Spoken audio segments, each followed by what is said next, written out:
The desert winds of Lyria. 9 were sharp enough to etch glass. Commander Aidan Holt had learned long ago to bow his helmet into the gusts, though tonight even the wind seemed to quiet, as if the barren world were holding its breath. The sky churned with violet clouds that pulsed with static, and beneath them Aidan marched alone toward the wreckage flare blinking faintly in the dunes. Unregistered crash, he muttered into his comm, no distress calls detected. HQ didn't answer. Static swallowed everything. The strange storm rolling across Lyria 9 was interfering with every channel. Aidan sighed. He hadn't wanted company anyway. This assignment, this exile to the outer colonies, was supposed to keep him away from people. But then he found her. At first he thought it was a trick of the light, an iridescent figure kneeling beside a collapsed craft, her hands pressed against its scorched hull. When she looked up at him, her eyes glowed like twin moons, wide with something between fear and wonder. Aidan froze. The woman, if she was a woman, rose slowly, her silver-blue skin shimmering under the storm's electric flicker. She was tall, elegant, with hair that flowed like strands of white fire. Her features were almost human, but not quite. Too perfect, too symmetrical, like an artist's ideal of a face rather than one born of nature. She spoke first. "You hear me." Her voice was melodic but halting, as though she were learning the words moment by moment. Aidan swallowed. "Yes, I hear you." She relaxed a fraction, though her large eyes continued to scan him. "No weapon," she said softly, noting the empty holster at his hip. "You came alone." "Rescue protocol," Aidan replied. "I'm Commander Holt, Planetary Patrol. I saw your ship crash." She tilted her head in a bird-like gesture. "Crash," she echoed. "Not intended. Not safe." Lightning cracked overhead. Aidan motioned toward the small cliff outcropping behind them. "Storm's getting worse. We need shelter." She hesitated, torn between fear and urgency, but finally nodded. Together they climbed toward the rocks, the wind slicing around them like invisible blades. Inside a narrow cavern, dim and protected, Aidan removed his helmet. The alien woman watched him with intense curiosity. "What's your name?" he asked. "What I am called," she considered. "My people know me as Elira." "Elira," Aidan repeated. "You're injured."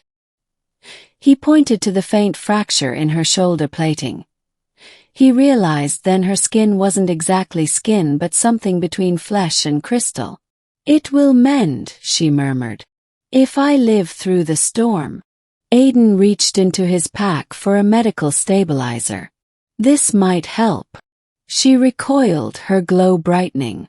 "Do not touch me." He froze. "I wasn't going to hurt you." Her expression shifted, conflict passing over features far too luminous to hide anything. "I do not fear you," she said slowly. "I fear what my response may be."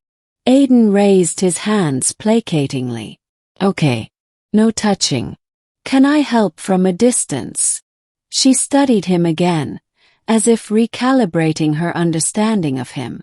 Then she sank to the ground, suddenly exhausted. Minutes passed in silence, broken only by the storm's distant roar. Aidan leaned back against the wall. "Your ship, do you have others out here?" Lyra shook her head. "I came alone." "That's dangerous." "Our worlds are far apart," she whispered. "Too far. I traveled through the rift gate. It was unstable. That is why." She gestured weakly toward the crash. "Why I fell from the sky." Aidan considered this. Rift gates were theoretical. Wormhole structures scientists claimed might exist in deep space but had never proven. Yet here she was. "What were you trying to reach?" he asked. Lyra hesitated. "A place where I could choose." Aiden frowned. Choose what? A soft glow spread across her skin, the color of grief. Freedom. Aiden didn't press. She didn't look ready to explain further. Instead he asked, "Does the storm affect you differently?"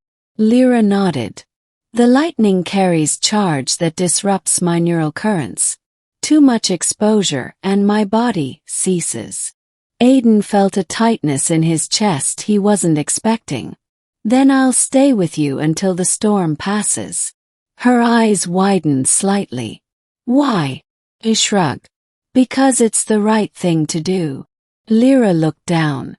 "People do not usually stay." Something in her tone hinted at a lifetime of isolation. Aiden felt it resonate in him. Loneliness recognized loneliness. He smiled gently. "Lyra, you're safe here." She shifted again, her expression unreadable. "Safe," she murmured like she was tasting the word. After a while she turned her face fully toward him.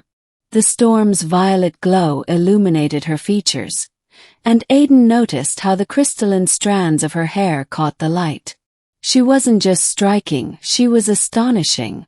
The words slipped out before he could filter them. "You're beautiful," he said softly. Lyra froze. Absolutely, completely froze. As though he had spoken a forbidden sentence in a language she'd barely learned. Her luminous eyes widened, and her entire body went still, glowing faintly like a statue carved of living starlight. "No one ever said that to me," she whispered at last. Aiden blinked. "Really? To my people I am functional, efficient, adequate." Her voice trembled.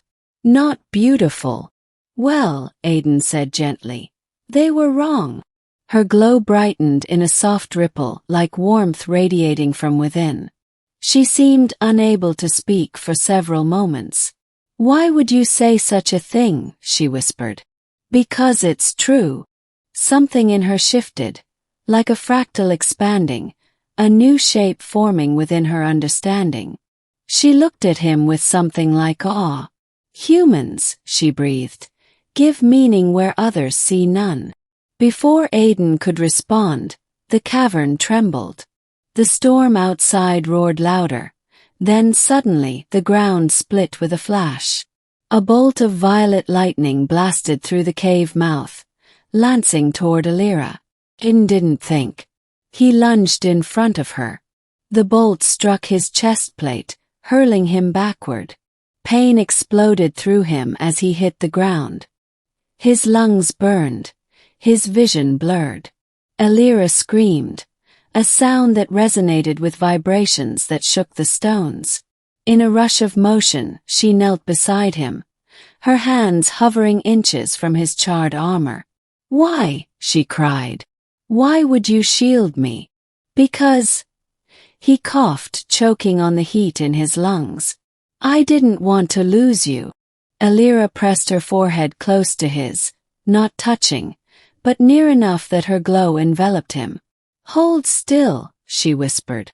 Light poured from her palms, cool, soothing, like moonlight woven into touch. Pain eased. His breathing steadied. Her energy flowed into him, repairing what the lightning had torn. Minutes later, Aiden opened his eyes fully. "Lyra, you saved me."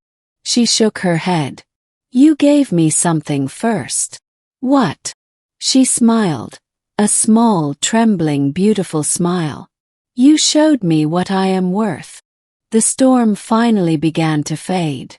By dawn, the sky above Lyria 9 was clear, and Lyra stood with Aiden on the ridge overlooking her shattered craft. "I cannot return through the gate," she said. "It will not reopen." "Then stay," Aiden replied before he could stop himself. "Here. With me." Lyra turned to him, her eyes glowing softly. "Would you want that?" Aiden nodded. "Yes." She considered, then reached out, her crystal fingertips hovering near his hand. "Not touching. Not yet." "I would like," she whispered, To learn what beauty means through your eyes. Aiden smiled. Then stay, he said again. And this time she did.